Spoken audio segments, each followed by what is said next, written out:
हम प्रिया झा जतेक पैघ छथिन हुनका सबके गोर लागि रहल छी आ छोटके खूब स्नेह दऽ रहल छी। आइ हम एकटा विद्यापति जी के गीत गाबऽ जा रहल छी, महेशवाणी। तऽ सुनल जाओ, जँ अपने सबके नीक लागत तऽ अपन आशीर्वाद जरूर देब।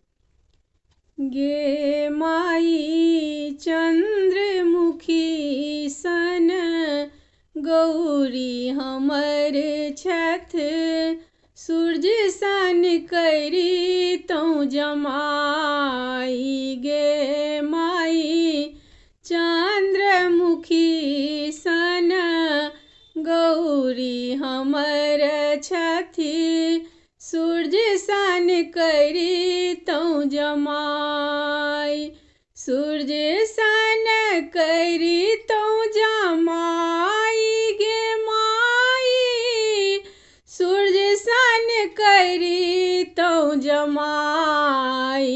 गे माई चंद्रमुखी सन धिया हमर छथि, सूर्य सन करी तौ जमाई। गे माई चंद्रमुखी सन गौरी हमर छथि।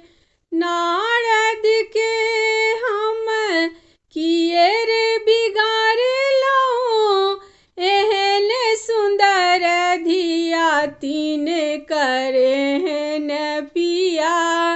नारद अनलनि उठाई। गे माई नारद के हम किए रे बिगाड़लहुँ, एहन सुंदर धिया तीन करेहन पिया।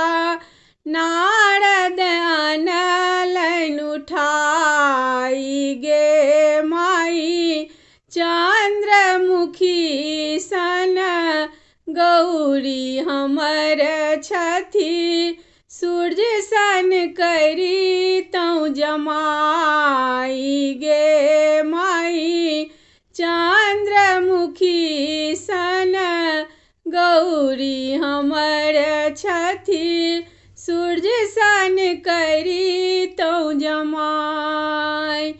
परिछन चलली माई मनाइन, बड़ देख खसली झमाई। गे माई हार बियाह तपस बर मारे, धिया मोरा रहती कुमारी। गे माई परिछन चलली माई मनाइन, बड़ देख खसली झमाई।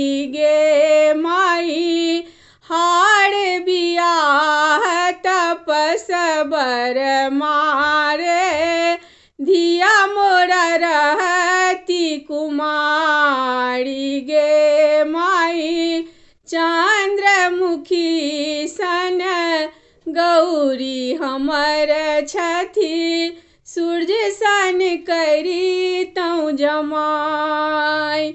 कहथिन गौरी सुनु हे सदा शिव, एक बेर रूप देखाऊ। गे माई देखी जुरायत माई मनाइन, देखत नगर समाज।